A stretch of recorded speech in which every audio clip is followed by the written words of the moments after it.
Side Shop. Did you compare him to Kevin White, Alex? I wouldn't put that label on him because I do think he's better than Kevin. So, I mean, Ohio State receiver, you could essentially end the evaluation and the analysis there because that coaching and what they do with wide receivers at Ohio State is awesome. I don't give a damn how young he is. We are not leaving out Patrick Mahomes. You're the young goat. Right. The young goat.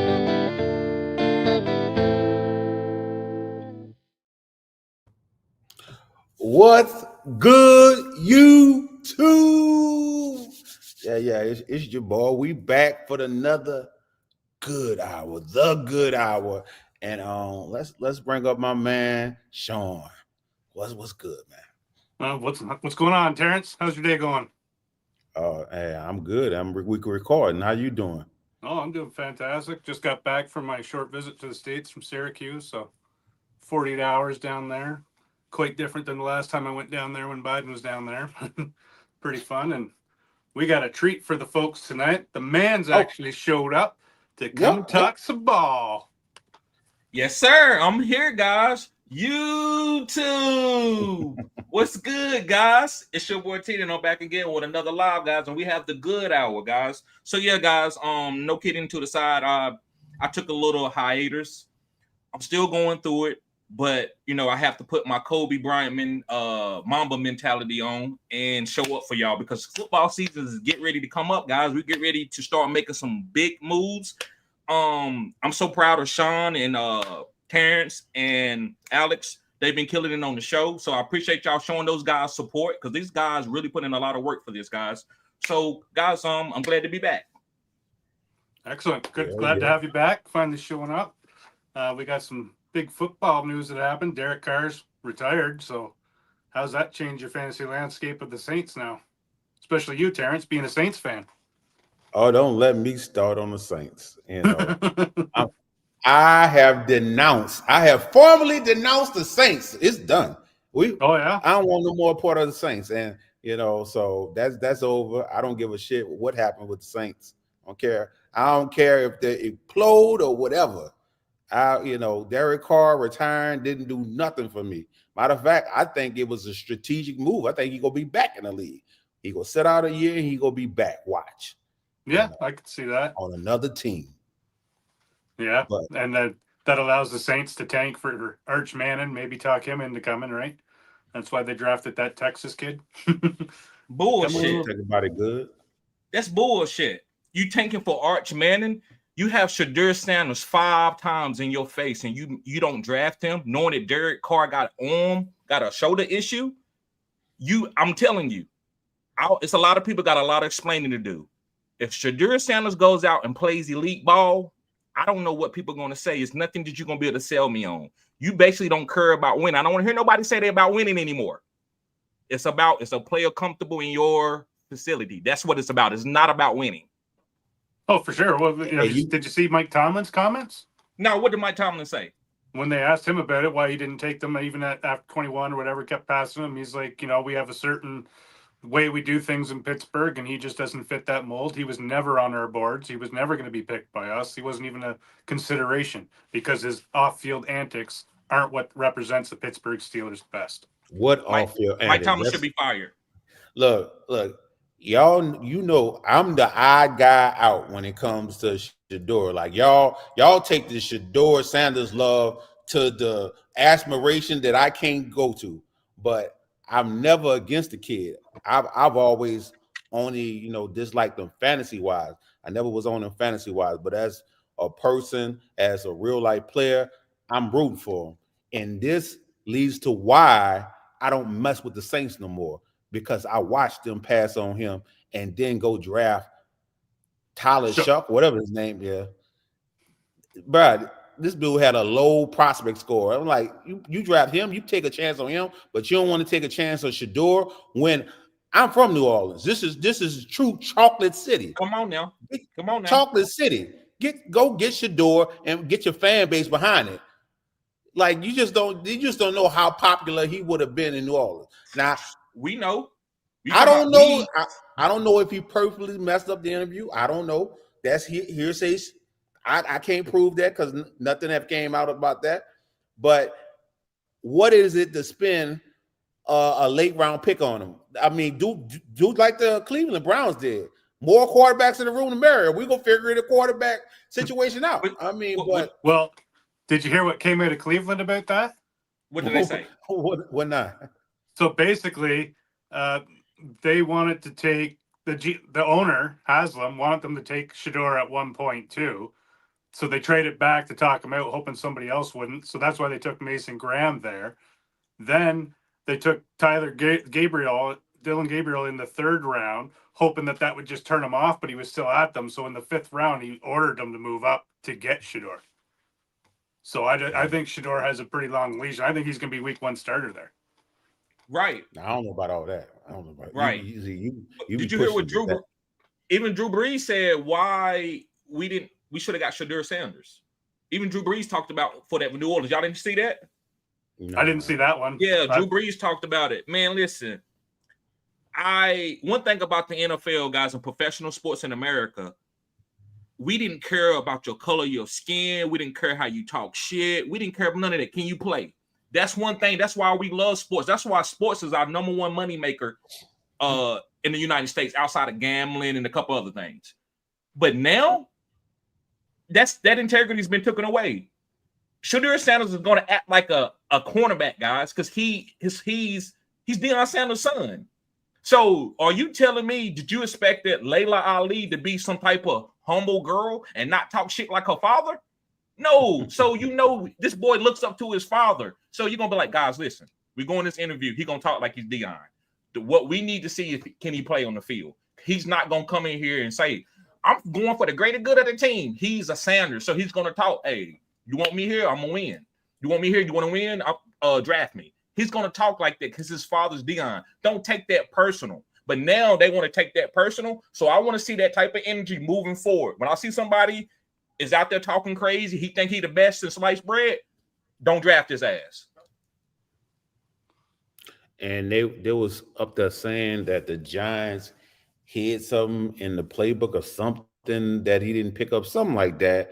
But when I looked at the interview of them interviewing Dart, there was no playbook. They ain't giving no playbook. He ain't had no playbook in his hand or nothing like that. So if I don't think that's it was true, a playbook. I think it was he gave him 8 plays, and 2 of those plays were like fake plays that would never be called. But he was like, the way he answered, he didn't care. But like I was saying all along, he's going in, blowing some of these interviews on purpose because his dad says they're a shit organization and he doesn't want to play for them. I believe the Giants were one of those. So, like, I don't know if you saw the one video that's floating around out there it's a cartoon, and it's the Shedeur Giants, and Dable asks him a question about the plays. He goes, shit, I'm legendary, fool. Just draft me if you want to win. Like, that's probably close to what the interview was, because he didn't want to be a fucking Giant. Right, but it doesn't matter. It doesn't matter. Listen, if I'm interviewing somebody, I don't give a damn. If you good, you good. Guys, look, think of something like, think about when you're trying to get Prince to go perform in your venue. Prince might say, hey, I'm not speaking to you. Like, this dude, he's so good, he's just not gonna be some humble guy like he's proud to be in the NFL. I don't understand why they putting that on his table like he's blowing interviews. He's not gonna interview that way. So either you don't want him or you do want him. So for any team that said they don't like the interview process, I think that's Bush League. Either you want Shedeur or you don't. It's all about the talent. Yeah, and I like. I would give you some pushback on that one. Go ahead, a little bit, just a little bit. Go ahead. And I'm only saying because act like you want the job. I don't want no one in my organization that don't want to be there. If you're not going to interview, I'm paying you millions of dollars. This is not a regular job. I'm paying you millions of dollars. Act like you want to be in my organization. Would you take Deion Sanders? Because Deion didn't want. How did he act as a rookie? You got to pay attention to that. Deion, he basically didn't even want to work out. He ran the 40 one time, and that was it. All that is fine. I want to know what happened in the interview. Did you go there and act like you want to be there? Dion didn't act like he wanted to be in interviews when he came through. I'm not hearing about Dion interviews. As far as I know, all I hear is a story of how he went to the combine, blazed a 40 and left. I'm not hearing about interviews. I would have rather him not even interview. Don't go to the interview. If you going there, what you going there for? That makes sense. what you stepping in the building for? To disrespect people time? Don't come there and waste my time. Act like an adult. You coming? This is a profession. This is the big league. You coming here to be the professional. So if I'm going to pay you millions of dollars, don't bullshit in my interview. So that part I disagree with. I'm not just going to take you just because. Yeah, at some point in the draft, the talent outweighs the bullshit. You know what I'm saying? So, should he have dropped to the 5th round? I don't think so. But damn, you make me want to know how bad was these interviews. Like, I really need to see a tape so I can really assess how bad was they. Like, because I can't see him being that disrespectful. I can see him being maybe not locked in, but I can't see him being that disrespectful. Well, some people would take not being locked in for that interview as disrespectful. True, there you go. True. It's just this is millions of dollars. Right? So I just think there's a personality clash there. There you go. Well. And apparently this interview was so bad that the Browns and the Sanders family have threatened to sue if the Giants publish that video. I don't know how true it is, but I heard it out there. And I heard that too. And the reason I don't know if it's true, because I'm sure Shedeur signed something that I own this tape. You part of the league. I do whatever I want with your filming rights, with your likes or whatever, So I don't think that's the case anymore. Huh?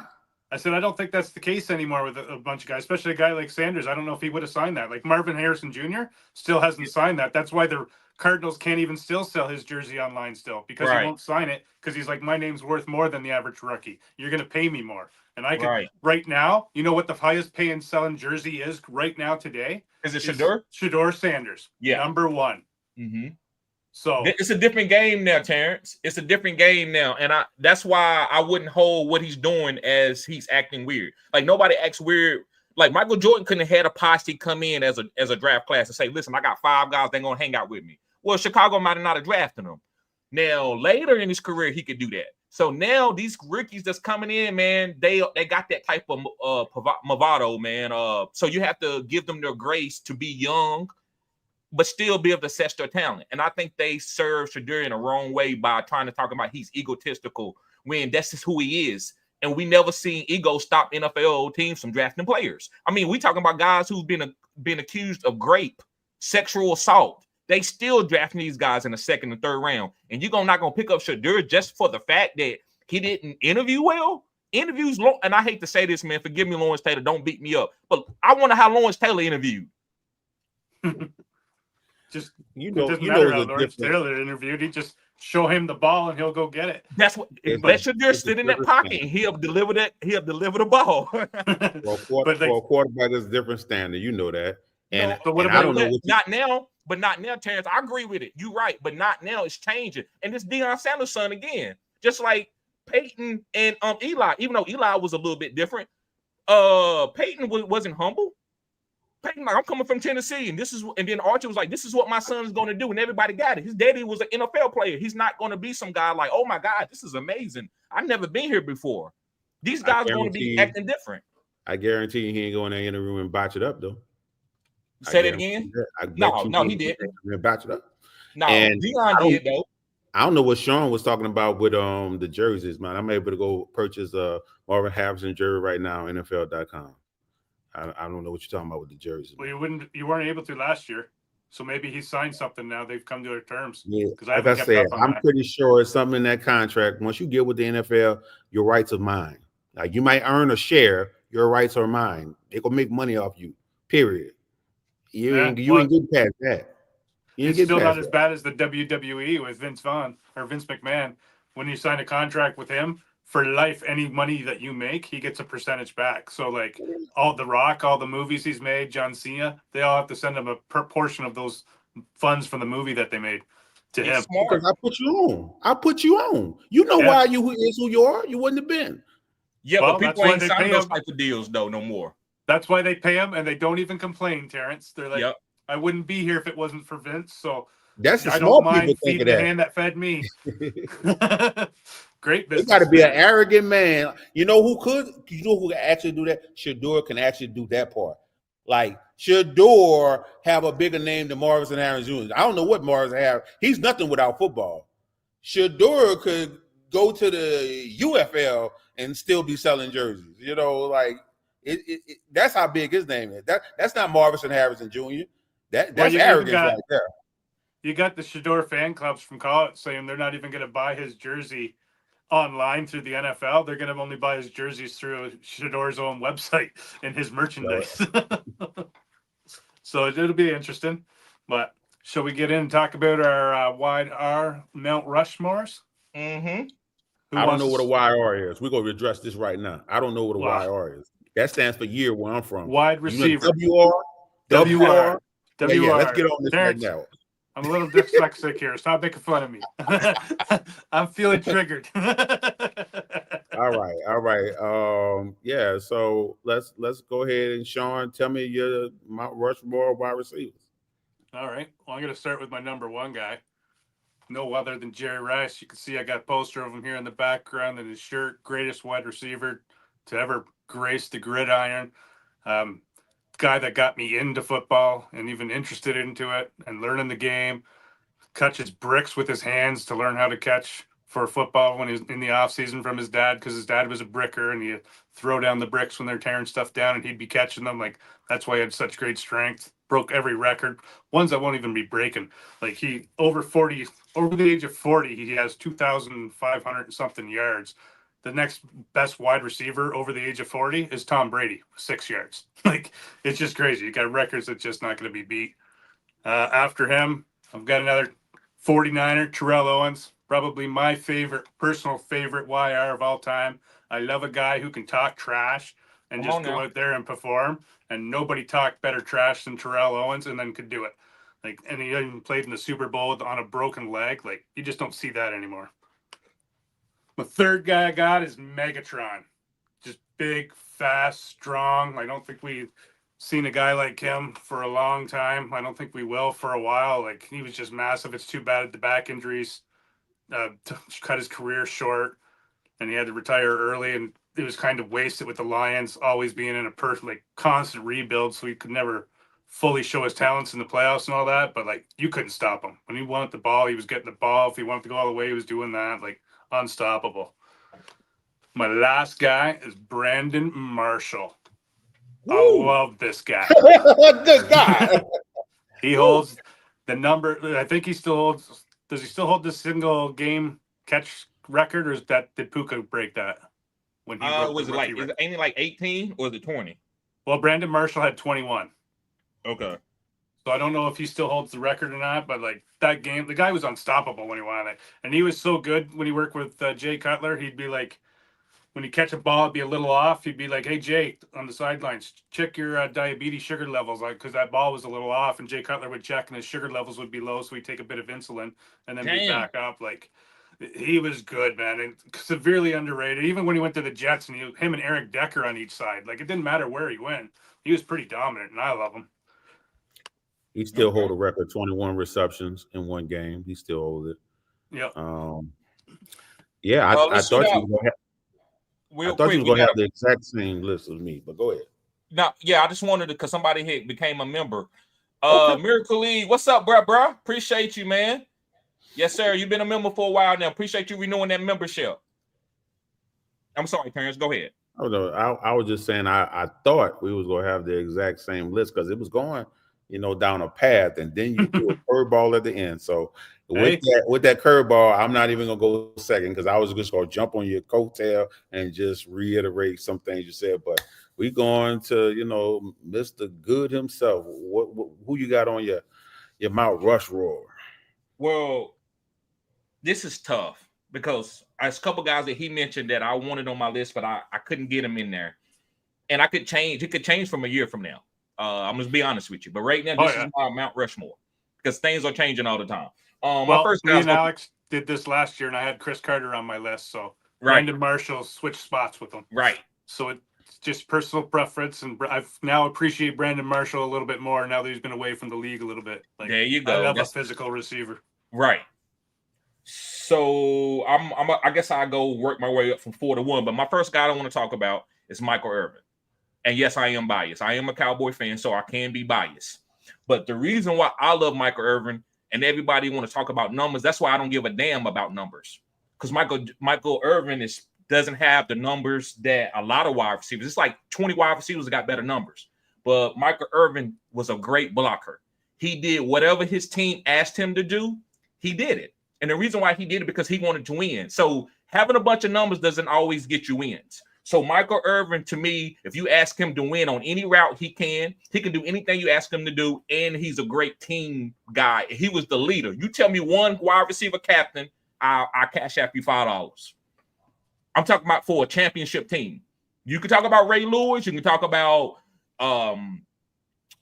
it's a lot big men. I mean, you can talk about a lot of guys that's been captains of the teams, but not as a wide receiver. And so that makes Michael Irvin put him up there as my top 4 Rushmore with 3 championship rings. I love Michael Irvin, man. He was great. He was great. Whatever he wanted to do. Short. Right. The next one is going to be Antonio Brown. This dude, everybody that got in front of him, I never saw a corner lock him down ever. I would have loved to see Deion Sanders or Darrelle Reeves at a younger age go against Antonio Brown. But Antonio Brown, to me, is one of the greatest, shortest wide receivers of all time. I think he's just as good as Michael Irvin, Jerry Rice. He just didn't – his career wasn't that long. But you know what happened to him was that Buffett hit. When he got that concussion, he was never the same guy after then. Like, and that's what people – Right. That's what people say. Maybe that's true. I just thought that sometimes you just become another man. I mean, if we get $20 million, we probably won't be the same guy. Maybe not to Antonio Brown's level, but to some level. Well, I'll tell you this. If I took that hit that he took from Buffett, I sure as shit wouldn't be getting up from that anytime soon. Right. And my next guy is Jerry Rice. I'm not going to sit here and tell you why Jerry Rice is great. We all know why Jerry Rice is great. He got thousands of yards, over 100 touchdowns. I mean, this guy's incredible. So I don't want to sit here and talk about a lot about Jerry Rice. But and I wanted to get T.O. in here. T.O. is not on my list. T.O. is a great wide receiver. I wanted to get him on this Mount Rushmore, but I only could do 4. But Randy Moss. That deep ball, nobody in the history of the game. Larry Fitzgerald was great. Nobody made people fear the deep ball like Randy Moss. You see it now. Whenever somebody catch a deep ball, what they say, you just got mossed. So those are my Mount Rushmore wide receivers. Nice. I can't never put Randy Moss on mine. I've watched him play like from the time he was a rookie till the time he retired, and too early in his career for too many years. All that time with the Vikings, took too many plays off. Like if he would have just ran his routes even just properly, he could have helped his team elevate to the next level. But because he took so many plays off early in his career, I can't have him on that list because it just doesn't seem like you were a team guy. But nobody did that deep ball over the head catch better than him. He was like that. Nobody so he's going to be on most people's Mount Rushmores, but that's just the reason he'd never make mine. And can't fault anybody for having him on there. Right. What you just said? The reason you couldn't see him making yours? He took too many plays off early in his career, man. Like he would slowly jog a couple plays. If the ball wasn't coming to him and he knew it, it was a half-ass route run. It was like the cornerback could basically jog beside him because he wasn't really running route. I think some of that is what you talk about the Oakland Raiders. I don't think that should count. It didn't count for Carson Palmer's career. What's that? The Raiders. I'm talking about his time with the Vikings. But I think that's also a part of him. That's kind of like, I would say, James Harden doing a lot of dribbling. That was Randy Moss' game. He jogged off the line of scrimmage. He didn't never really start off fast like that. Yeah, he could have changed that team's next to the next level had he done that. That's my point. I don't he didn't hold them back at all because he was skilled enough to make up for all that. But had he run like Jerry Rice, every play I'm running at my best, you know what I mean? That's what I'm used to as a Niners fan. If you would have given 110% every play, what would that team have done? Maybe the Vikings would have had a Super Bowl by now, because if Randy Moss is running down the field, you're not paying attention to the running back coming out the flat, and then there's an easy 20 yards. You know what I mean? Right. It would change the whole impact of the game if he went full tilt the whole time, and like maybe he would have even got closer to Jerry Rice's numbers. Right. That may be true. I just see some of the ways guys act. I see it as their personality. I don't really hold them accountable. As long as you so great, he was so great.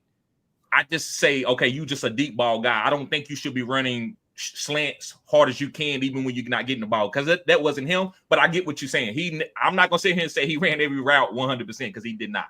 But I think that was kind of his bravado. Like, I'm a jog right here, but then the next play, I'm gonna go over your head for 50. Yeah, I guess. But when he was jogging, it was when the ball wasn't coming to him. They still had a safety over the top too, though. When he was jogging, they still had a safety over the top in case he took it off. For sure, you had to, because you just never to. knew which play he was going to do it at, right? So right. I don't know. Right. But if you always had that safety scared, like how easy would that be to get that run game going? That's true. All right. What about you, Terrence? What's your list? And you know, my top people, everybody pretty much done said. Number one, Jerry Rice. That's my GOAT. I grew up as a 49er fan because of him. So that's my guy. Next guy is Megatron. Kelvin Johnson looks like a creative player. He looks like somebody that I would create on Madden, you know, and he played like it. So love to watch Kelvin Johnson. Next, we got Randy Moss, and many people have argued him to be the number one wide receiver of all time because he was so talented. And, you know, I understand the talent,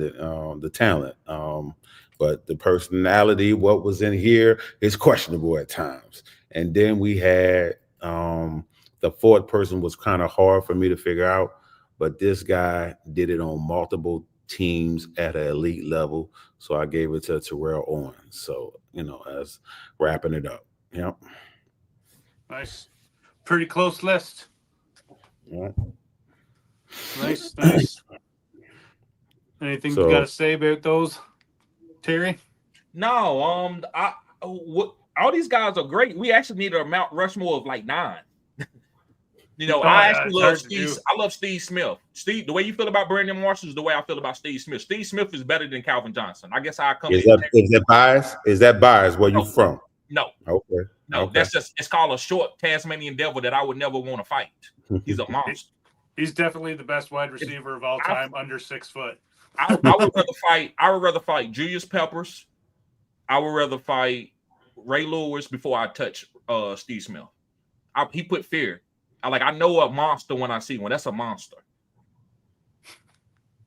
Yeah, he was a nice, violent player, man. It worked for him. Like you wouldn't think with his size that he'd be able to be that type of physical wide receiver, but he was, and he just dominated. And over the middle stuff. And when he was, even when he went to the Ravens, it was like, oh, maybe he's washed up. They're like, why they send him away, man? He was great, and then he still did it with the Ravens. He was number one guy. A bad injury, right? Yep. My favorite play from Steve. I don't know if anybody remember this. I forgot what team they was playing. He caught a post by Jake Delhomme, and the safety and the linebacker sandwiched him.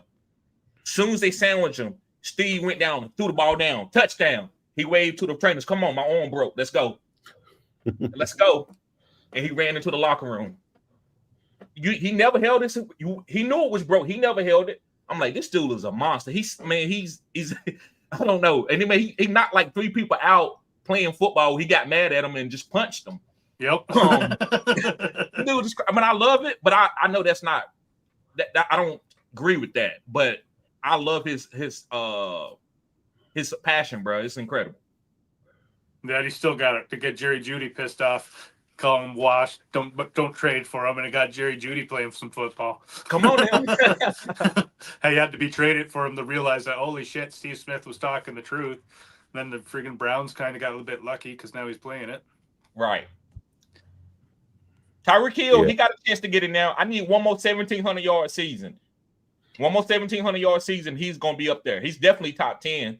I actually think Tyreek is a top 5 player in the NFL of all time because he's played multiple positions. He was an all-pro at kick returner, all-pro with punt returner, and he also made a Pro Bowler being he played running back and hit like 500 yards in the NFL. So one of the most incredible players we ever saw.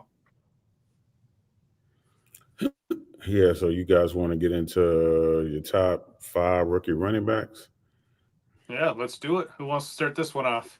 Didn't we do top 5 rookie running backs already? Wasn't that our first show? We have before the draft. I don't know if any of your guys changed. I mean, of course, mine's changed. I don't change. I ride it now. Opportunity, opportunity have changed. Guys moved up because of the opportunity that they got. Right. So this is our post-draft one. Last time it was pre-draft. Okay. Gotcha. So who wants to start this one out? I started off because most of 4 or 5 of my guys are still the same exact players. Number 1, Ashton Jenney, one of my highest rated running back prospects of all time. And of course, he landed. It didn't matter where he landed. I knew he was going to go to a spot where he was going to utilize the hell out of him. So that's why I was so confident when I was drafting him. And those mock drafts we was doing, when I was drafting him and Amari Hampton, I know whoever spot they go, they was going to be fine. And my next guy, speaking of that, is Mario Hampton still. And I can see people worried about Najee still being there and them splitting touches, but where they drafted him at in the first round. And Najee with the 1-year deal, I wouldn't even worry about Najee. I'm not, and I mean, I can see them, like I said, giving Najee some carries, but when Najee leave, because he definitely gonna leave, because Najee wants to be the lead, on back in the backfield. Amari Hampton is gonna go crazy next year. That could still happen at the end of this year. And then my third, Quinshon Judkins, I think I might have had him 4th. And I don't know, it's kind of tied. Quinshon Judkins and Trayvon Henderson kind of tied for me, but that's still my top 4. And then when it comes to my 5th, this where it get dicey, because I don't know, should I give it to Caleb Johnson? Should I give it to RJ Harvey? I was never really high on RJ Harvey like that. I see the talent, but he was an older prospect, so I probably feel more comfortable in rookie drafts taking Caleb Johnson over RJ Harvey, even though he's in a better situation and people are excited more so about his landing spot than him as a prospect, it seems. So that's my top 5. Got anything to say about that, Sean? Any pushback? Well, the way I did my list, I kind of was doing like running backs per round, because unless you had a bunch of first-round picks, there's no way you're going to get all these type of guys. So I did like my top 5 targets. So that would be the only thing I would say. All these guys, if you can get them, get them. If you're on the clock, take your favorite guy amongst those guys. Like, they're all first-round picks for sure. I agree with you, RJ Harvey. People are more about the situation and being with Sean Payton more than the actual player, because what he did with Alvin Kamara, right? That's what they think is going to happen with RJ Harvey. I'm a little cautious on that myself. I'd pump the brakes a little bit, but like at the back end of the first, if Ibuka's gone, I would think about RJ Harvey. So, good. Who is your top 5 rookie running backs? You said yours didn't change. You remember your top 5? Yeah, I got him. I got him right here. So first guy I like is DJ Giddens. Now he does have Jonathan Taylor in front of him, so I'm gonna break down a little bit why I'm going with these guys over some tough teams that they're gonna have to overcome to get on the field. But DJ Giddens is a pass catching running back. If you go back and watch DJ Giddens at Kansas State, he was a satellite back. I always break down 2 different things of type of backs, and sometimes it could be 3. But one type of style back that gets on the field no matter what is a running back that can catch passes. He's special, kind of like a Nyheim Hines, kind of like Alvin Kamara early in his career, which he's a fullback now. But I like DJ Giddens, and Jonathan Taylor's also injury prone, so I like DJ Giddens' ability, even with Jonathan Taylor being in front of him, because this guy could take a workload with 15 to 20 touches, and he's going to be able to catch passes. And Jonathan Taylor can go down at any time. And this is a good run scheme team. When you have quarterbacks like Daniel Jones and Anthony Richardson, it's only going to help the running backs. So I love DJ Giddens. Draft him no matter what. Once and I want you to fill it out in your draft, guys. And I'm sorry we haven't been doing a lot of mock drafts, but we're going to do more. That way you can kind of fill it out and take these guys at the right time, because all these backs are good. It doesn't really matter. It's all about opportunity. The next guy is R.J. Harvey. I like R.J. Harvey because of Sean Payton, but also it kind of makes me want to maybe pick certain guys over him, because Sean Payton, who the hell can trust Sean Payton? He might put Audric Estime in the beginning. He might put R.J. Harvey out there. Shit, he might put somebody that's off the streets in there. So you definitely want to have R.J. Harvey on your team, because I always say when it comes to running backs and fantasy, it's like bingo. You just want to have that number. If they call 075, you want to have that. If they call for R.J. Harvey number to be the starter, you want to have him on your team. That way you can place him in your starting lineup that particular week. But R.J. Harvey does run hard. He is a good player. I like he finishes strong. Travion Henderson, I think he reminds me of Baby. I'm calling him Baby Gibbs. Very explosive. I like him over Jukins, because Jukins to me is more of a run between the tackles guy. But Travion Henderson can hit the big play, and I like guys who can hit the big play, especially in fantasy, because a lot of guys don't get 20 carries a game. So if I give you 12 carries, can you get a home run for me? Can you take it to the crib? Can you catch a ball and make somebody miss and take off 60?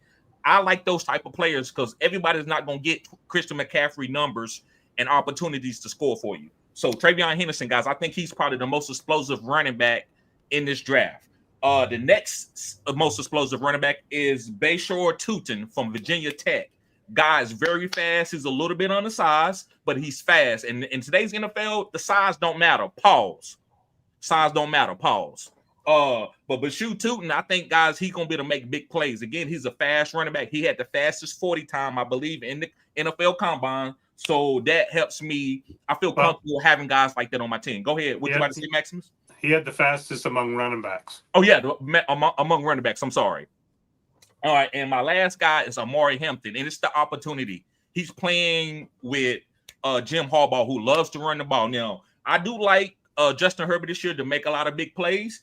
But Amari Hampton, to me, eventually, as the season goes on, he's going to be the starting running back and get a lot of opportunities. And even if you have to play him and Najee Harris together, that's okay. I've told y'all it's okay to play two running backs together. Nobody wants to talk about that. I told y'all 3 years ago that David Montgomery and Jahmyr Gibbs was going to be a team that you could play together. TD, I'm not playing nobody together. That is too many. They didn't have enough opportunities. And then everybody's trying to draft David Montgomery and Jahmyr Gibbs together. So that's what Amari Hampton is. I'm still picking up Najee Harris, and I'm definitely getting Amari Hampton in the first round of my draft. Nice. All right, so we'll go to mine. My first number one guy, and the guy I'm getting in the first. What's that? Of course, I got to give a little pushback. Give pushback. Give pushback. It wouldn't be me without a little pushback. I don't know.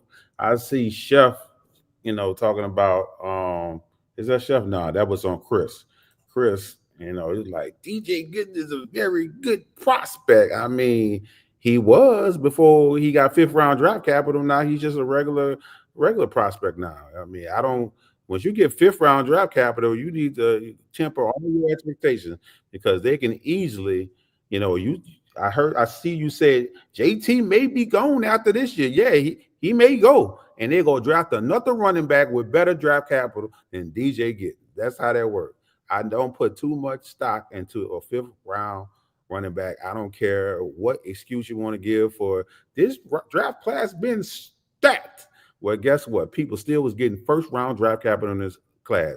If there was him, the NFL would show you him. It is what it is. Let me ask you this. What was Terrell Davis draft capital? I don't remember. But that sounds like 20 years ago. Yeah, that's like 4th round. I think when it comes to running backs, if you go back and look at the top 5 running backs the last 5 years, there are guys in the top 5, at least 2 guys that was drafted in the 5th round. Running backs draft capital doesn't matter for that position. 6th round for Davis. You said in the last 5 years, who? James Robinson, the number 1 running back. I mean, he had one good season. Yeah, that's what I'm saying. But that's what happened with running backs. 4 seasons ago. It's hard to get a 6. Bro, we only got 10 running backs in the history of the NFL to play longer than 5 or 6 years and be good. So it's only going to happen for 2 to 3 years most of the time anyway. Well, my main thing is what I said. Don't put too much faith in. Of course, Right, right. if you able to get a man to produce for a season, great. But There I you just go. say don't put too much faith in it. And But then just like Tootin had like I told y'all before, and you disagree with me, and it ended up happening the same way. I felt the same way I felt about Alabama Canada with Tootin. Alabama Canada came out and killed the combine, super athletic. He was set up to earn a number of my badges and then didn't get the draft capital, and he was just a jag. And that's how I felt kind of about Tootin. Yeah, Tootin, if he get the opportunity, he gonna blow out the water. But this man, the third man on the depth chart right now, like a running back with third round draft capital and first round draft capital, he is behind. Now you can say whatever tell you want. Oh, this may happen. This may happen. This may. I'm telling you what it is right now. Where he at. And it ain't changing until one of them move. It's not changing. He's not gonna beat out both of them guys. That's not gonna happen. But sometimes guys can just get roles and be good. Within that role. I was about to tell you about another guy. I forgot. Who was the guy? Yeah, man. It's just a lot of running backs that get drafted. Don't even get drafted, man. It's good to me. The way I look at my running backs, bro, it's like bingo. I'm not necessarily trying to get the guy that's going to last 10 years. I just want, whenever somebody's get ready to start within the 17 weeks, I just want to have that guy. Because I've seen guys not play the whole damn year, and then week 16 and week 17, I need them for fantasy, and they come through and give me 15 points, and I win the championship. That's how I look at my running backs. Wide receivers, I'm not picking no 5th round wide receiver. And Puka Nacua, good for you, buddy. Good for you, Puka. I'm not looking for no Puka Nacua. I'm drafting high elite guys with targets, but running backs, I treat them like I treat my ladies. I just need you for one night. Dime a dozen. Hey, you can throw anyone back there; they're going to get points. So as long as you just play the injury tree, so just keep a big bank of running backs, and then when you need them, you call them up, give them the keys, and say, "You got it this week. Not guaranteeing you next week. There you go. Got the keys this week, motherfucker. That's it. You good." I agree with that. Like I said, I'll draft any of these lower round running backs, but wide receiver, I'm not trying to guess who will be the next Puka Nacua. I'm not. I'm not trying to guess that. Right. Yeah, hey, that should drive you. Oh, yeah. I'm pretty good at it. So I was drafting Puka Hold up. I was drafting Cooper Kupp. You are in fantasy leagues, dynasty leagues with him. Is he doing it like that? Yeah, he nice. He nice, man. From 3 or 4 years ago, he was on guys that was drafted late and wasn't drafted, and they end up being pretty good players. I can't think of some of the guys right now. What's a couple guys from years ago? Elijah Mitchell. Maximus was on Elijah Mitchell, bro, before he even started. He was with the 49ers. He gonna be on anybody with the 49ers. Yeah, but he was on Trey Lance. I trust that Shanahan system. I'm not even saying Kyle's system. I'm saying Shanahan's system, because Kyle just updated it for today's game. It's still Mike's system. I trust that system, man. You throw any running back in that, I'm going to draft all those 49ers ones, because the same thing Goody's talking about. When they get the call up, Christian McCaffrey's out, you're getting the start. That's like 20, 25 fantasy points right there, because I guarantee you Kyle's going to run them into the ground, because he does that with his starters. He doesn't give a shit about these players. And if you don't go out every play and play 100%, then you're on that bench. That's why Brandon Ayuk was benched for about 6 games as a rookie, because he wasn't giving his all. Right. Well, all right. I'll get into my list now. Yeah, you're, and this is not his top 5. This is his top. These are my must 5. Walk away. I got to have these players. Okay. In each round, right? I can get each one in each round. Okay. I don't. I get Gianti. I get Hampton. I'm not going to have that high of a pick. I'm never having that high. Gianti and Hampton in the same round. That's not going to happen. No, you need the 1 and you need the 2 pick to get them both. Like, in my mind, because they should be the 1, 2. But anyway, so my number 1, because I think it's a reasonable get, and he's my number 1 running back. I would prefer him personally over Jenkins and Hampton, is Quayshawn Jukins. The guy can do it all. He's got the home run speed. He did that type of stuff with Ole Miss. And just when he came, the reason he went to Ohio State was because he wanted to split that load so that he had more tread when he got to the NFL. And he's even got Dylan Sampson there. Great. I love it. Now we're going to keep him fresh. He's going to get going. He's going to last longer in the season. So he's my first round target early in the first round. Like I would take him. I would try to trade back, but if I couldn't, I would take him 1.1 if I had it. Oh, so you got him over Hampton now? Because at first you was talking about you would take Hampton 1-on-1, so he over Hampton. I would, but I would try to trade out of that pick to get Quayshawn Jukins too, because I'm not, you know what I mean? Like Jukins is my number one guy. I gotta have this guy. I love his style of play. I love watching him play. I want to come out of the draft with Quayshawn Jukins, and that's kind of how I did this list. Who are the 5 guys I want to have coming out of drafts? So my number 2 guy for the Giants, Cam Scabito. I'm taking him probably late first, early second round if he's there.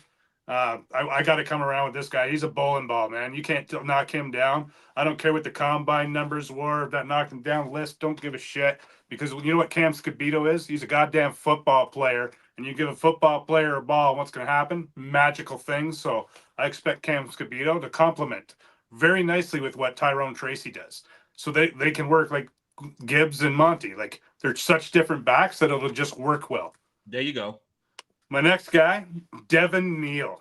And I'm looking at him. I'm probably taking him as early as 2.09 for the Saints.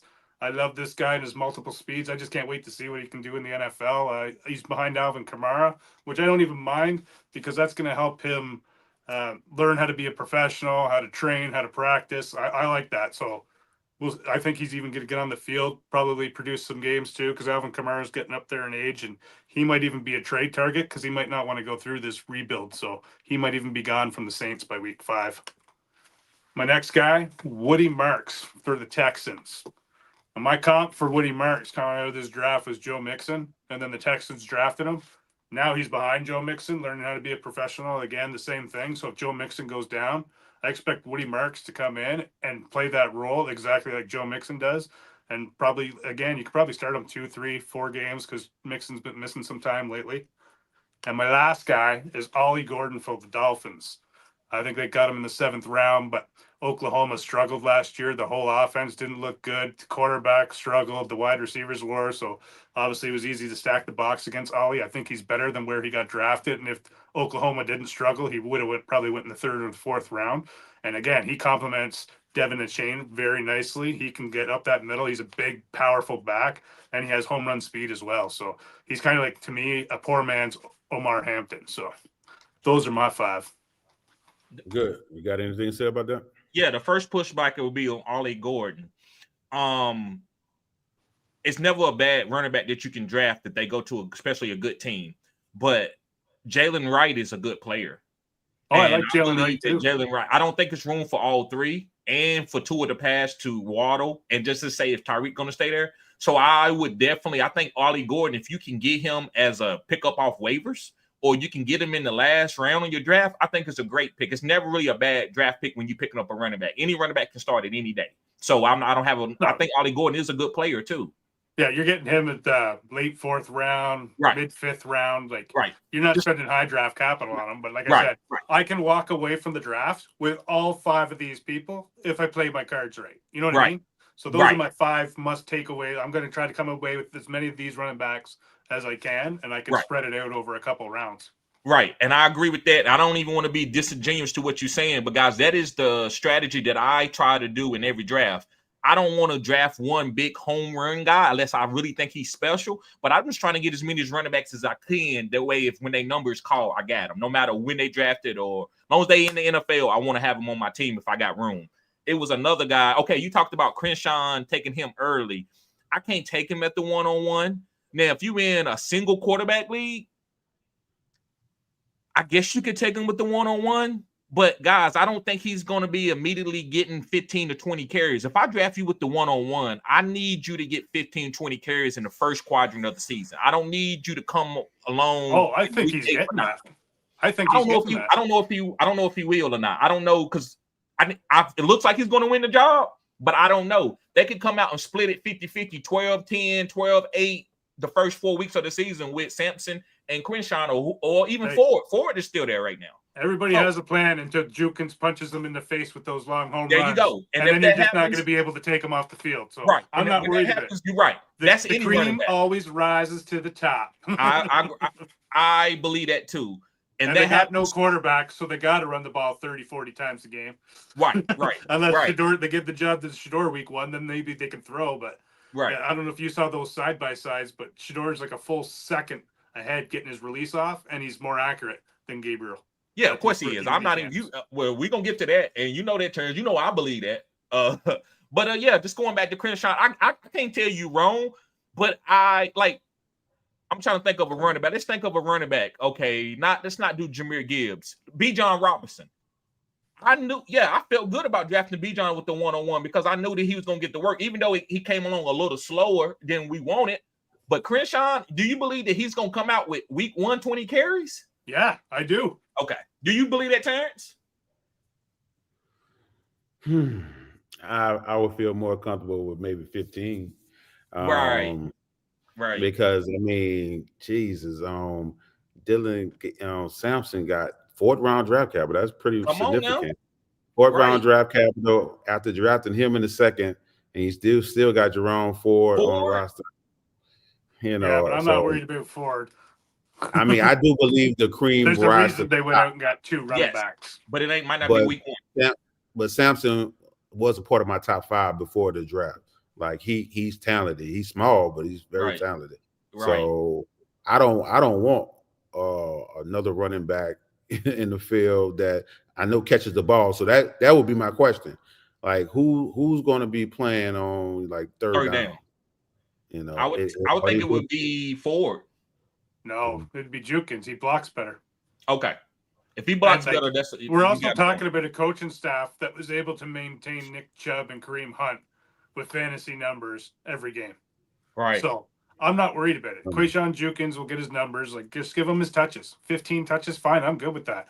If that's 100 yards and a touchdown every game, fine. Because I think he can do that with 15. Like, I think he's that special.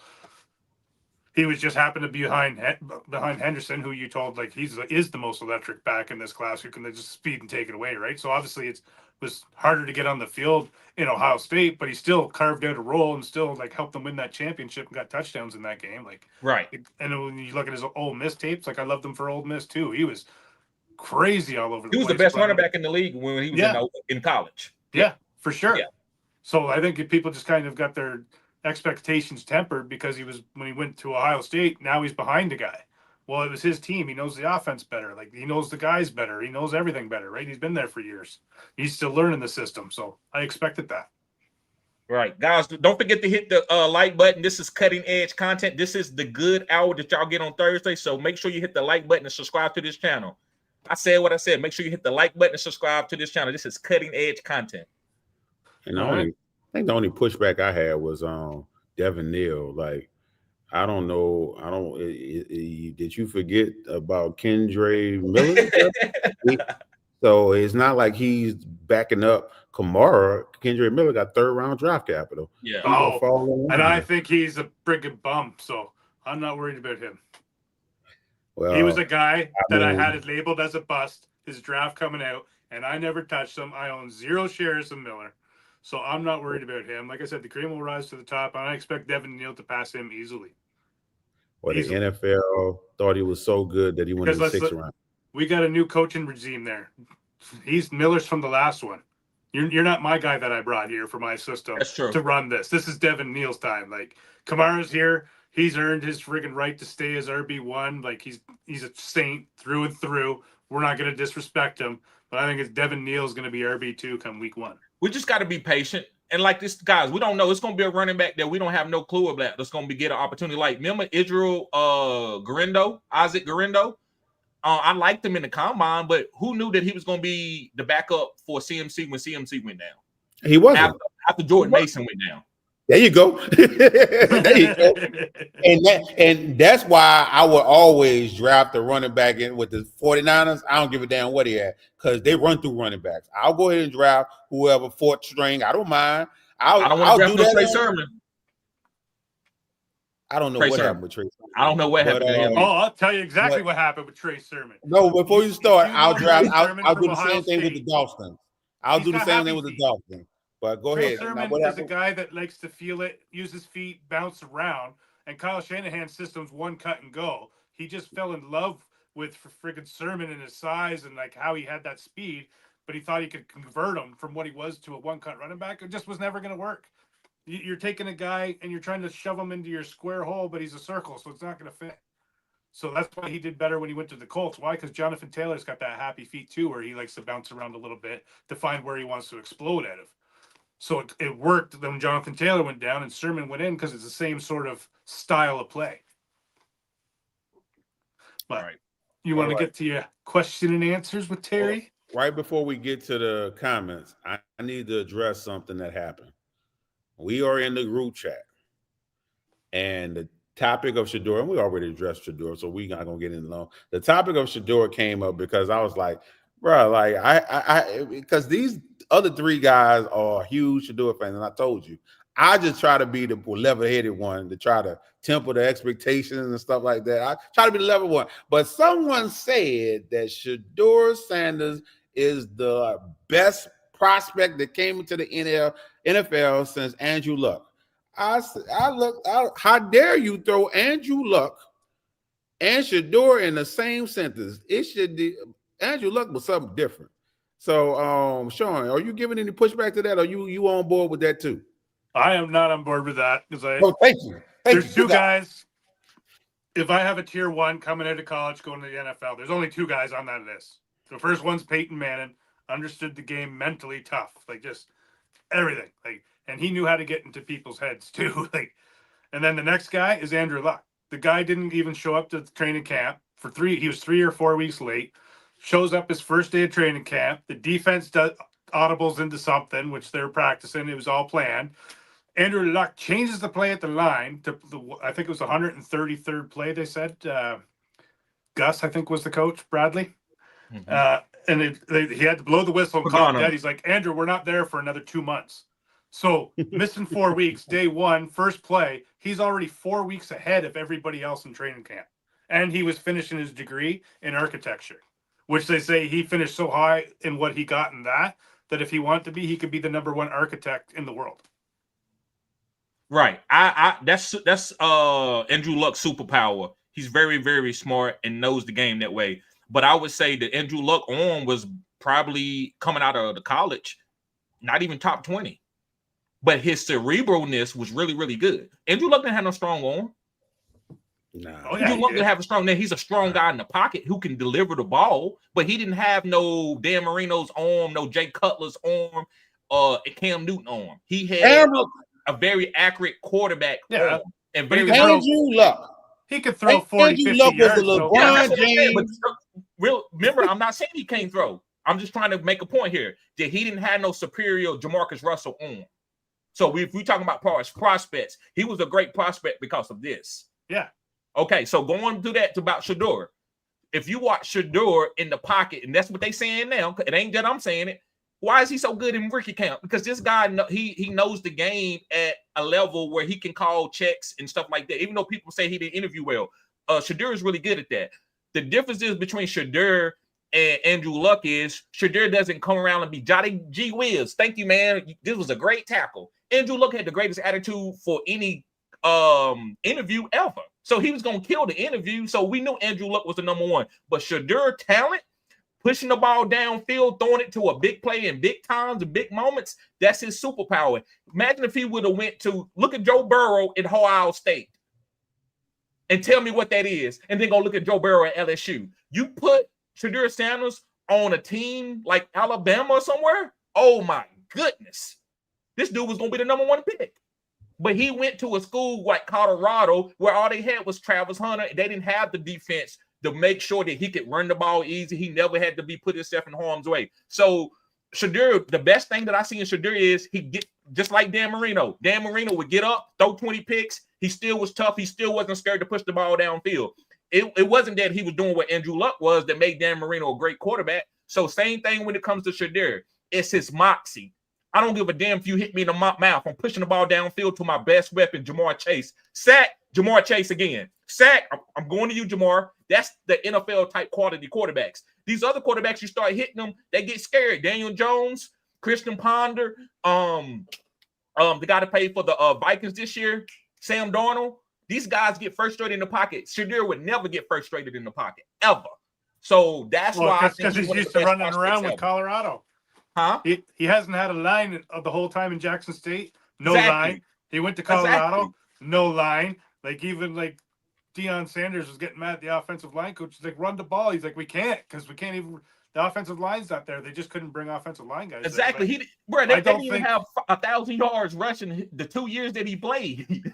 But I would say Luck could throw the ball 10, 15 yards further coming out right now than than Sanders can throw it. I wouldn't say 10 to 15 yards. He said what he said. Easily. He said what he said. Right. So when we're watching the combine, not the combine, we're watching preseason, and he delivered a ball in the air, 60 yards in the air. What we're gonna say? But Andrew Luck probably could throw the ball. I don't think we'll see Shador throwing 60 yards in the air to start out. He might try it, but those balls are slow near the end on his 60-yarders to Travis Hunter. Just like Drew Brees. Andrew Luck's were never wobbly going that far. He didn't have a big arm like Jay Cutler or Matt Stafford, but he could throw 50 yards and get that ball there, and it would be the same speed as throwing it 20 yards. I don't think Sanders has that yet. I disagree, but we'll be. I'll show you some film, and we'll see. I can't convince you on that because that's what I you saw. love Sanders, man. Like I would. Yeah, I know, but I know the I have ball him on flies that out of his tier. He's in it. Listen, so it goes to back like the tour. And you remember this, Terrence? You remember when Tyreek first got there to Miami? You know what everybody was saying? It's not gonna work. Tua don't have a strong arm. But guess what? They didn't understand. Tua anticipation. So Shadur anticipation is so great. He's not gonna stand off and back one leg like this with somebody hanging on him and throw it 60 yards. No, that's not Shadur. But he's gonna be He's gonna put the ball out. The dude ain't even turned around yet. This thing, the ball already out there. That's how you defeat arm strength. Yeah. So Shadur's gonna get the ball out quick. That didn't make any sense when they thought he needed arm strength to throw to a man that has fast speed that can separate. Makes no sense. But I don't want us going too long. I did have 3 things to say. One, go ahead. Andrew Luck is the LeBron James of the NFL. That's how I felt when he came out because he was him. 2, it was something about Shador. I don't remember what I was going to say about Shador. It was a point you were making, but I will go on to this list because my boy Sean sent me a list because this is the top 11 players on this list who had the highest completion rating in all of NCAA history. All right. Okay. All right. So at number 11, and I want you to, stop me when you hear the person that you felt like had a great career. All right. Okay. Number 11, Seth Douge. Is that Seth Douge? You ever heard of him? I never heard of him. Man. Go ahead, move on. All right. Number 10, Chase Holbrook. Number 9, you heard of this guy, Case Keenum? Yes, had a good career. All right. Number 8, Brandon Whedon. Number 7, Will Rogers. Number 6, Grayson McCall. Number 5, Graham Herrera. Number 4, Kellen Moore. You heard of him? Yes, good career. Number 3, Colt McCoy. Good career. Number 2, Colt Brennan. Good career. Now I don't know what y'all mean, your definition of good career, because I didn't really see these NFL guys. career being there longer than 4 years. Okay, just so that's called a good career, even if you don't start. Yes. Those numbers are disingenuous. Those numbers are disingenuous because you got to understand the way Shadur plays the game. Because you didn't say Drew Brees. Why you didn't mention Drew Brees? Drew Brees don't got no big arm. Drew Brees actually went for surgery. You know how Drew Brees, he crumbled. Nobody wanted. Nick Saban didn't want him. The doctors passed him. They said, man, he ain't got no arm strength. But you know how he combated the arm strength and was throwing the ball downfield to Brandon Cooks, a 4-3 guy? Because the anticipation. That's what Tua does. Now, why are we mentioning Josh Allen, right now? Go ahead. Why are we mentioning Drew Brees right now? Because you talking about guys with completion percentage. Drew Brees might not have all-time NCAA. But listen, I'm saying yes. Drew Brees might not have the only. 70, but we all know that Drew Brees at Purdue was a good completion guy, right? Would you give me that? Even though he's not on his list. Huh? He's not in the top 10. He's not in the top Yeah, 11. but just like Joe Burrow's not, right? But we still know Joe Burrow was a great completion guy, though, right? So that's what I'm trying to give context to your rebuttal, what you're saying. I'm trying to I give haven't context finished to that. what you're saying. So number one is Shedeur Sanders, number one. So these Right. 11 guys I named, if you just go off the ones that have played, throw Shedeur out. So the other people that was top 10, like nobody really had a significant career, because usually people that have the high completions is usually a shorter A-dot. So just saying with that list. Right, but what I could go to is we could go to the 40. We could go to we have the a Steve flip the climb. That's all I'm right, saying. Right, I agree with that. But we could what you're doing is I could say you can say this guy ran a 4.2, and I could go to all the guys who had the fastest time in the combine, and it will only be 2 guys that had a good NFL career. But that doesn't mean that you're still not gonna give that guy, oh, he fast. That's a good attribute. So what I'm saying, Shedeur might be on a list where completion percentage guys they didn't have great careers, right? Or they didn't be a top guy. But if you just look at the essence of what Shedeur is as a completion guy, not a big arm guy, we seen plenty of completion guys like Drew Brees. Drew Brees didn't have a big arm. So what I'm trying to say is you can name those guys, but I would say, well, I'm standing on Drew Brees. I would like to see that. I think the anticipation is going to rise above the arm strength. Here we go see. Yeah, well, Brock Purdy's an anticipation guy too. So, all right. So guys, y'all want to get into some of the questions? Yeah. So we don't make this lingo. I'm sorry about that, guys. We still get. They love it. They love it. 14, we had 18 people in here tonight, so I thought we had some. We had a good show. But let's see. Let me go up, guys. If I miss a question that I should answer, let me know. Jamie says, I like this view better on YouTube than the way it used to do it. Right. But you got to, this is a different show. This is the show from the desktop. Sometimes I'm going to have shows from the phone because they get more subscribers, they get more views. But yeah, Jamie, we definitely, that's why I wanted a Maximus to come in and do the good hour. Because I know it's good to have this platform where we actually can see the question and bring up the question and stuff. So appreciate you being here, bruh. Yes, sir. This is a show every Thursday that we do with 4 of us. Alex just couldn't make it today, so you can expect this every Thursdays from 6:30. We'll try to keep it an hour. Sometimes we'll be over, sometimes we'll be a little under. So yes, sir. Today you get a little bit of a bonus. Yes. He says Tyler Shue can be a good quarterback this season. Nope. I'm not gonna say who can't be, because you never know. If somebody get hold of good coaching, you never know what a guy gonna be. I expect Spencer Rattler to come out of that. I like Spencer Rattler too. Because I don't see it, man. Like he's had a 6-year career, only 1 year as a starter. Right. 1-year starters don't typically work out in the NFL. I want multi-year starters. Right. I see that some of y'all, the desktop is better, guys, but it don't get more views. So you got to understand, that's why it's one thing to do a business, and it's another thing to try to get your business to grow. Because just what looks good ain't always the best thing, but that's why we got the good hour coming to you on every Thursday, where you're going to be able to get the desktop view. So make sure you hit the like button and also donate to the channel. That way we can say, you know what? It's not worth it to do the other view. We getting donations from the wide view. Jamie says Devin Neal has legit talent. I agree with that too. I don't know if he's going to be a bit of Alvin Kamara, but I do like Devin Neal. Do you think he's going to beat out Alvin Kamara, Maximus? Oh, no, I don't think so. Like I even said, Alvin Kamara is going to have the respect to be RB1 no matter what. But what I do think is going to happen is he going to want to go through this rebuild at his age, or by week 6, he kind of knows somebody's hurt. They need to run him back. Why don't you trade me? You can get some picks for your future, and I can go get a chance to go win the championship. Right. And then Devin Neal then slides up to RB1, in my opinion. Jamie says Arch Manning probably not coming out into 2027. Do y'all believe that? I definitely agree with that. Arch Manning says he wants 30 starts in college before he declares. Mm-hmm. So, no, don't do it. See, that's to me, that's hypocritical.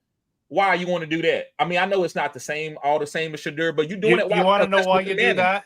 Because you're a Manning royalty football god. That's what I'm trying to say. Archibald Manning, the father, said you're going to do. You don't come out until you get 2 years starting. Once you're 2 years starting, then you declare. That's my point. You know you're going to go number 1 because Manning's must go number 1 overall. Right, that's my point when going with Shedeur. What do you think Manning's going to do?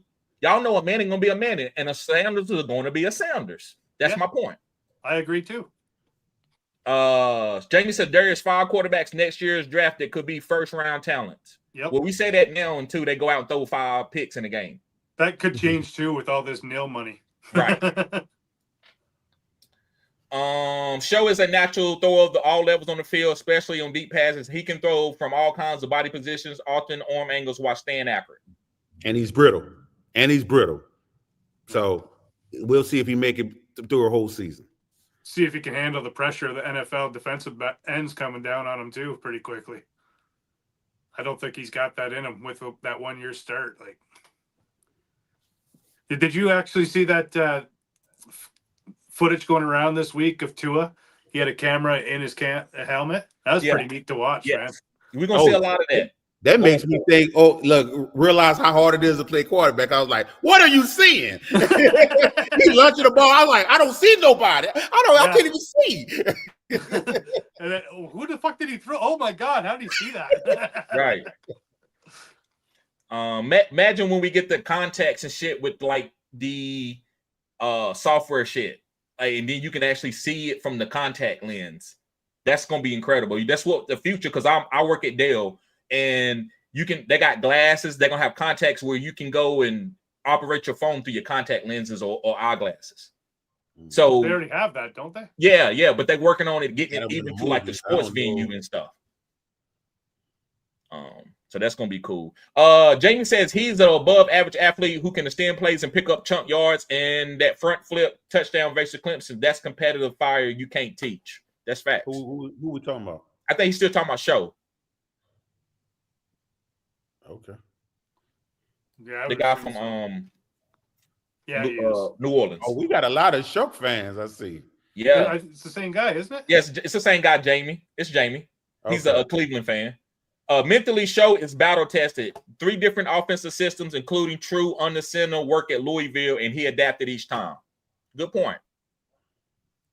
Doomsday, what's up, bro? What up with you? Yes, sir. That's good. Chef says, what's up, y'all? Amazing and beautiful people. Yes, sir. Yes, sir. Appreciate you always showing support. Everybody that's here, guys, I appreciate you guys. I love you guys. It's been easier for me to come back and do this, and I've been healing better going through what I'm going through because of my channel. I appreciate y'all guys.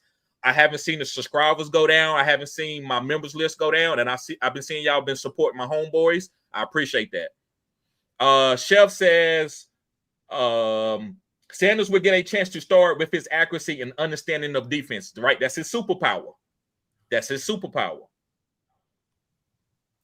Jamie says Shadur has a noodle arm and can't throw accurate deep balls, but his short and intermediate accuracy is great.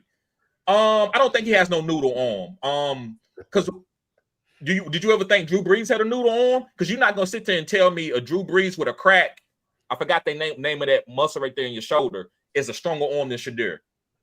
Drew Brees worked on it and kept his arm loose. I think their arms are very equal. Huh? I'd say a broken Drew Brees arm is equal to what Shedeur can do. Damn. Okay, and I take that. I take that. Yes, sir. Because that's the way Shedeur gonna have to play the game. But there's no way you're gonna tell me he could throw as long as Andrew Luck. There's just no way. We're gonna watch that. We're gonna watch it with as much accuracy and pep on the ball and timing and everything. Like there's no wobble on Luck's balls. I seen some wobble balls, some Luck here and there. Yeah, when he got hit when he was throwing it, but still got the ball there.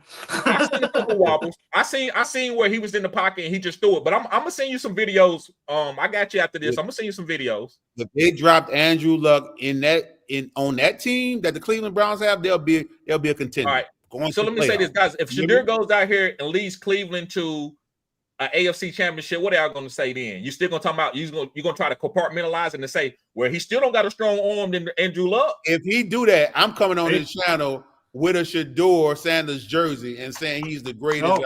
If he does that, what'd you say? I said if he does that and Jimmy Horn wins that battle, he might have to come on with a painted Shedeur jersey. Hey, that's what we didn't get to talk about. We didn't get to talk about Jimmy Horn. You know Jimmy Horn not winning this bet for you. You coming on shirtless. You coming on shirtless. Maximus ain't he you balling come on shirtless. Hey, Jimmy balling it. What they saying about Jimmy? I don't care what he's saying. You coming on shirtless. Jimmy's the #1 YR at camp right now. Oh, Lord. Listen, Maximus, when you clip this, Get the taco trucks ready. Jamie said Shadur takes way too many sacks and has a horrible blitz recognition. That's playing at college. If you watch guys play in college, watch Cam Newton play in college. Watch Ryan Tannehill play in college. These guys didn't have the same game when they got to the pros. Shadur is not going to run around because he can't outrun Michael Parsons. He can't outrun. I was going to actually say a bigger guy, like some of these big time defensive tackles at 300 pounds. He can't outrun them. So he's going to get the ball out quick. He's going to learn that with Kevin Stefanski. Did you see that clip today with the offensive coordinator that come out? No, what did he say? He was like running around in the pocket too much. And he called him over and he was mic'd up. The coach was, and he's like, listen, man, you see Myles Garrett over there? And Myles Garrett didn't have a shirt on when the camera went over. He goes, yeah. He goes, they're all like that, man. Like, you can't be doing that here. You got to get rid of that ball quick. You got like 2.5 seconds. You got to get that ball out of your hands. He's like, okay. Was that Shadur? Yeah. Okay. Like, yeah, he's going to have to learn that. They're working a lot with him right now on pocket awareness, on like not running around and letting blocks set up. Right. So I think that must be one of their concerns with him as well, which is legit but he's never had an offensive line in college, so he had to run around. This is what I say to y'all real quick. Who was a better prospect, Andrew Luck or C.J. Stroud? Andrew Luck. I agree. But C.J. Stroud, you see the season that he still had? Okay. Right. So what I'm saying that Sanders could still not maybe because Andrew Luck didn't have no problems in the pocket. I'm not going to sit here and tell that lie. But Shadur can still come in and have a couple problems and still have a great career and still be as good as anybody that ever played in the NFL, even though he might not be some complete prospect right now. Yeah, I agree. I like Shadur. Okay. I think he's going to win that job. Right. Jamie making a lot of good points. MHJ said held out because of the NIL in the NFL. This is what he was talking about, Maxim, earlier when y'all was trying to look at the jersey thing. These college players with NIL will have better understanding of how the NFL plans to exploit. Come on now, exploit their NIL for money and should be better at bargaining now. Right. That's why the pro teams are going to have to get ready for that. These guys are going to be about their money. Well, it's not even that they got better at bargaining. Where else can you go to play football? You can't bargain with the NFL. You're not going nowhere else. Well, you're not even bargaining with them. There's nowhere else for you to go. You bargain with that clothing company, Fanatics. They're the ones that own everything. Yeah, that's who you're bargaining with. But there ain't no bargain with the NFL. Yeah, and they've got the licensing deal with the NFL to do this. So Marvin's saying to Fanatics, no, you can't sell my jersey because I'm worth more than what you say rookies are worth in their first year. Right. Went out there and disappointed too. Brandon Marster over Moss. Yeah, that's what I said too, Maximus. That's rough. Moss will never be on my list. Never. And Tyreek Hill will not be either, guys. He can't stand Tyreek. Nope. Maximus usually Maximus is very fair-minded when it comes to just your ability. But if you do something off the field or you don't hustle, he'll get rid of you quick. Cutting you. And Josh Allen's about to be on that cut list. Oh, buddy. Devin Hester was the captain as a wide receiver. Yeah, I guess he was the captain, but he wasn't. I didn't never see Devin Hester in the middle of the group and saying, "Guys, let's get hype." He was a special teams captain. Yeah, he was a special team. He wasn't like Michael Irvin before the game started in the tunnel. Everybody would be huddled around him in the middle. Not the linebacker, not the running back, not the quarterback, not even Troy Aikman. It was Michael Irvin. I've never seen a quarterback command a team. I mean, a wide receiver command a team like that. A championship winning team. I thought Jerry Rice was one of the captains on his No, team. Jerry Rice didn't say shit. He just went out there and ran routes and took balls from Joe Montana and Steve Young. Jerry led by doing. There you go. Big Will in the house. I say Big Will in the house. Watch your mouth. He says Julio, Moss, T.O. Rice, Megatron. Well, my question to Big Will is, who you taking off? He gave us that's five. You might have to take Julio off. I like Julio over Megatron, but I respect Megatron. Chef says, I hated being a Bears fan during the time of Culpepper and Moss and Stafford and Megatron. Yeah, you can see why I hated being a friggin' I hated Kurt Warner forever until he retired. People Right. couldn't figure it out. I'm like, I'm a fucking Niners fan. I had to go against that guy twice a year. Like, You come didn't hate the on. Cowboys for knocking y'all off in the championship Bruh. game 3 years in a row? Oh, Bro, I love trust me, I hate the Cowgirls. you have a hate and love relationship for the Cowboys because that was the Super Bowl. Like that's how I felt as a fan back then. When they met, that's the Super Bowl. Because we're gonna beat whoever win gonna beat whoever gets to the Super Bowl. The Bills was on the other end of a lot of ass we beat. Come on now. The Super Bowl was the NFC Championship. For You're real. right. Yeah, for a long time. 49ers, Green Bay, Cowboys, like that And was the staple for a long time. Right. A good 5 years. And we were passing Dion around like a prostitute. Oh, Well, man. we only got 1 year with him because he couldn't get along real. with Jerry. And if Jerry hurt wanted to me. get That rid of hurt him, you me. don't go against Jerry. Come on now. But I was on euphoria though, because both of my favorite players of all time was on the same team at the same time. I was like, this is what I've been wanting all my life. Right. I loved it. Chef said you could include Favre and Donald Driver at that time. Okay. He was just talking about players around that time that was balling out. Tyreek Hill, yes. I do think Tyreek Hill, 2 more 1,700-yard seasons, he will be on my Mount Rushmore. Under 6, okay, he's talking about under 6 feet, like we was talking about with Steve. Nah, I think Steve Smith's still better than him. Don't make me choose between two beautiful women. Like you already put Steve Smith on your Mount Rushmore, so you chose. No, I didn't put Steve Smith on there. Oh, okay. I thought I was just talking about him because he's one of my favorite players to play. He says Marvin Harrison Sr. He was good, but I don't think he's a Mount Rushmore guy.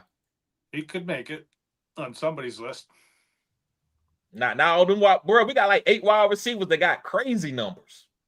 It's hard. I believe, isn't he up there with the no, he's like top 12. No, he's top 5 or something. It just depends on what category you're talking about. If you're talking about like receiving touchdowns and receiving yards, he's like top 12. He's 9th in receiving yards. Yeah. He's like top 12 when it comes to like that. But when you want to talk about like he's 9th. 6-year span, that's elite. He's 9th. Right. So I don't think it's hard for him to get on Mount Rushmore. I gotta read this comment good because go ahead. That good. Yeah. Last live before the draft, he said I said. I guess he was like, you saw I said Hunter was for real and Sanders was overrated. Looks like the NFL agrees with me. I wish Sanders the best, but I don't see a starting quarterback in the NFL. What you got to say about that, good? That's fair. But all I would say is when he goes out and ball, what supposed to be said at that time? Because if he don't ball, then I'm gonna say I'm wrong. Bro, you was on it. You was right. I was totally off. But when he goes out and ball, what does that say? That's what I'm talking about. The silence right there. That's what I'm talking about. I can't wait, Maximus. I cannot wait. But yeah, Country Machine, that's my homeboy though. Yeah, he gonna speak his mind. He said, just my opinion. Bro, I respect your opinion. That's what we do here. Iron sharp as iron. Quinn says JT may be gone after this year. Yes. He's been injury prone. DJ Giddens is a good prospect. I think we did that one already. Let me move through. Chris says draft Kyle Williams. If you believe New England is up on the move up, he's a wide receiver 1 all day. Not sure if you want wide receiver 1 on New England. They need all the wide receivers that they get. I like Stephon Diggs this year. I like Drake May. Drake May is a sleeper of mine. I like Polk too. Yeah, he just didn't get his run last year, which I thought was weird. He wasn't good enough. Obviously, this man was out there doing nothing. He got on the field. He didn't produce. What's up, Harambe? Yes, sir. Matt Galloway, what's up, bro? He says, I don't know if you guys have talked about Woody Marks. This is a guy who is on my dynasty radar. Yeah, he was on my top 5. I don't have anything bad to say about it. I like this film. He just didn't get the draft capital. All in One Show says, how many others could have put up the numbers Luck did with the teams he played for? Bro, you right about that. I'll say no. I would say maybe nobody. James. I told you, LeBron James. Joe Burrow. Luck is special. Nah, But if Joe Burrow didn't have no talent around here, I don't know about that. no, Joe he Burrow ain't probably would have got been no hurt. talent He would around have been here. hurt just like Luck. Luck got hurt behind that line. Come on now. Burrow would have been out of there. Come on. You're He right. still would have had close to the same numbers. No way. You No, got to you're not- be listen, able I'm to get on the field to get the numbers. Joe Burrow and Shadur, in my opinion, are both good quarterbacks. But who can go on the Indianapolis Colts and take them to a playoffs as a rookie? It might be only one guy could do that. That might be only Andrew Luck.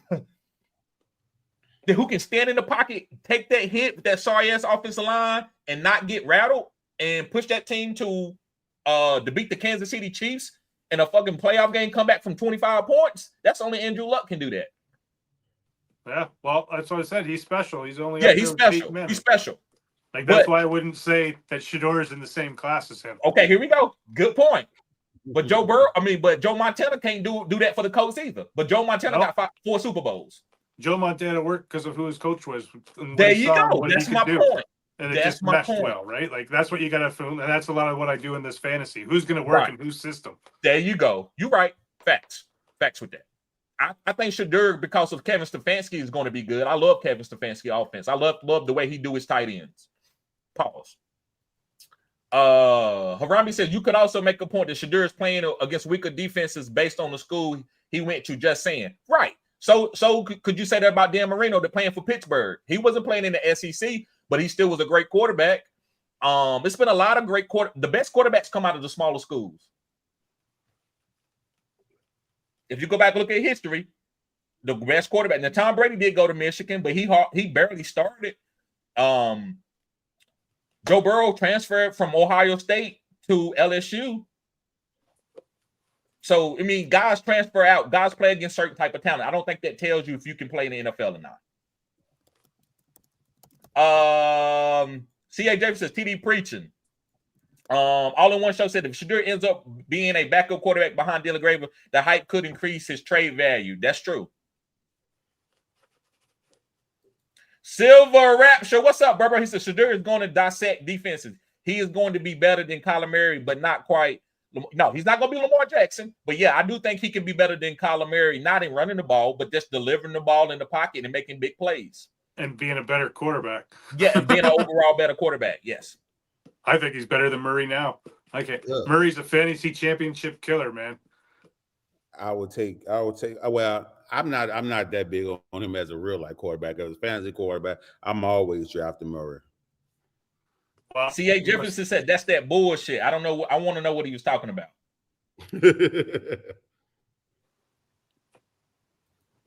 Luck threw some. I guess he's saying that he threw some picks. Oh, some wobble balls. Yes, thank you, Harambe. He did.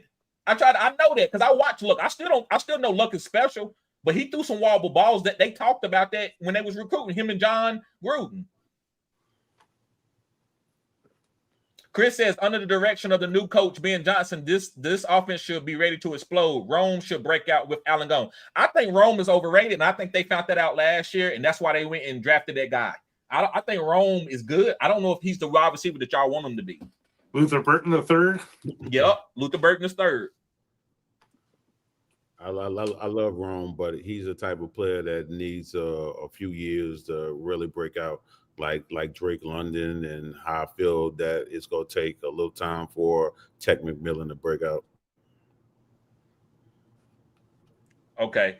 C.A. Jefferson said he's actually, hold on. When he did that early, he said he was actually talking about Manning standard bias, the Manning standard bias, which is bullshit for Shadur. That's what my point, right?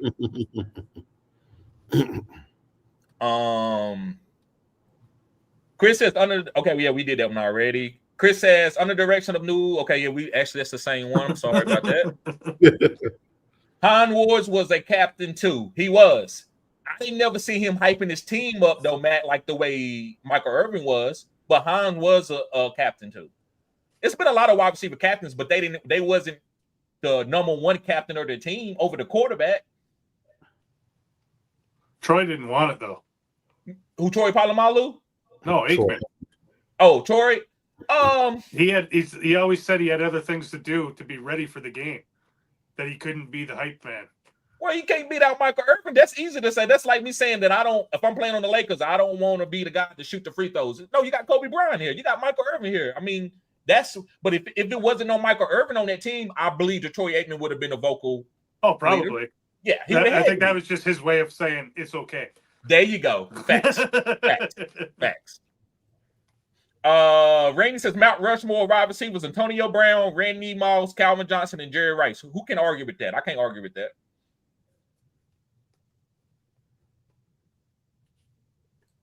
Randy Angel says the Niners have the easiest schedule in NFL 2025. What you got to say about that, Maximus? Yeah, I think so.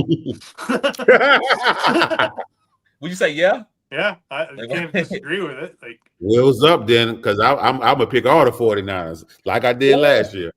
Listen to this right here. This is I saw that craziness. Lamar Jackson could take any team to a championship. He can't take his own damn team to the championship. Stop playing. And they're a lot friggin' better than what the Colts are. Playing. No way. I saw that comment. I had to respond with my comment. I'm like, man, come on. Lamar needs to take his team to the championship. Okay, I saw that. C.A. Jefferson says, we did that one. Last one, it says Lamar can't even make an elite team, the Ravens, to a championship. However, Lamar is a one-in-lifetime player. My favorite player in the NFL as a Bengals fan. That's my favorite player too. I love Lamar Jackson. I love him. I love watching him. Like, he's my favorite player to watch. Just like I used to love Cam Newton. I used to love to watch Cam Newton play too. Like, I love these athletic quarterbacks. Michael Vick. Oh yeah. Oh my God. Sometimes you just can't, guys. You just can't miss, right? Like, that's how Dion was to me when he played. Jerry Rice, Terrell Owens. Like, I love to look at some players. Like, I gotta watch this game because I don't know what's gonna happen. There's gonna be something special though. I'm probably gonna jump on a Ravens bandwagon while I discontinue my Saints love. I'm gonna go ahead and start checking out the Ravens. Maybe we can get Regina to christen you into the fan base when we have our Ravens night. Right. He says, name one wide receiver that the Baltimore have. I'll wait. What, right now? Oh, yeah, he's trying to say T.Y. Hilton. He tried to say that Andrew Luck had T.Y. Hilton. And the Baltimore best receiver was Willie Snead at one point in time, and they was the number one team in the NFL with Willie Snead, the number one wide receiver. Yeah, because the defense they had. Now, Lamar also won MVP that year too, with 38 passing touchdowns, with Willie Snead having like 8 passing touchdowns. What do you think Andrew Luck does on that team if you put him? I'm about to say, there's a reason the Colts got the number one pick. I do think Andrew Luck can take that team to the playoffs. I think he also beats Patrick Mahomes. I don't know about that. Like, I was rooting for him. I think his Achilles heel was Manning. I think he used to. Was it Manning he ran into and was getting beat? It was somebody good that he would run into and couldn't get over that hill. I couldn't remember. I don't remember who it was. No, it was Tom Brady. That's the hill he couldn't climb over. Hey, tell me one person that climbed over that hill. That's what I'm saying. Peyton Manning ran into that hill a lot. That would have been the only person. If you drop Andrew Luck now, I mean, of course he gonna have to run across freaking Mahomes, but those would have been some epic battles. Him versus Mahomes, my God. Max says, my point is you give him a 2 wide receiver, he winning a chip. I said what I said. Well, they keep drafting wide receivers in the first round and giving them wide receivers. Yeah, I'm about to say he got 2 number 1 round receivers. I mean, I don't know. Who's 2? I know he got Zay. Wasn't Bateman drafted in the first round too? Yeah, Bateman was drafted 1.27. And Zay Flowers. So yeah. That's true. I forgot Bateman was to get on his stuff. I forgot that Bateman was in the first round. They just don't know how to draft the right wide receivers. That's a good point, Haram. He said the scheme doesn't really support one.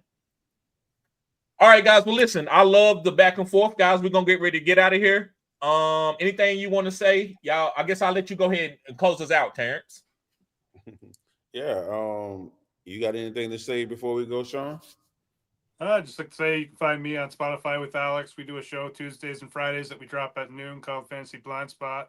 And then I'll be here and doing some other stuff with Terry as the season gets closer. We got some other plans coming out for you. Good. You got anything? Yeah, guys. Thank y'all for being patient, guys. I've been going through a hard time in my life. Y'all know I've never went this long without being consistent with my videos, but great thing that God blessed me with guys like Terrence and Maximus to come in and help me deal with this. And y'all have been very patient with me. So I'm getting in the rut, guys. I'm about to start giving y'all the gas.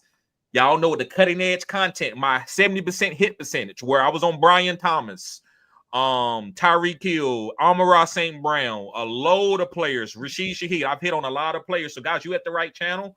I'm about to get into some deep videos for y'all to get ready for the upcoming draft. I'm gonna be doing a lot of mock drafts, probably at least 3 a week. So be expecting the good hour, and I'm gonna be doing some Saturday night, kind of like Shannon Sharp and Ocho Cinco fantasy after dark thing with me, Harambe, and I'm also gonna have other guests that come up. So guys, be looking forward to that, and we're gonna have a great season, and we're gonna win championships here. Yeah, so that's all I got to say, guys. Appreciate everybody being here.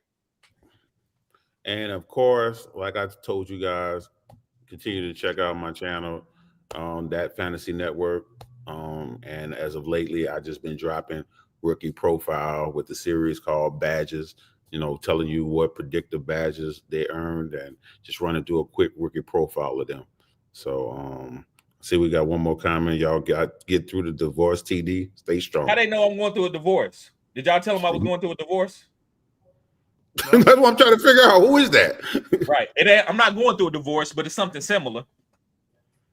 I don't know who it is. It might be somebody that know me, right? Yep. But yeah. Go ahead, close us out. Good. Yeah. So guys, I'll see y'all later. Y'all guys be safe. Peace.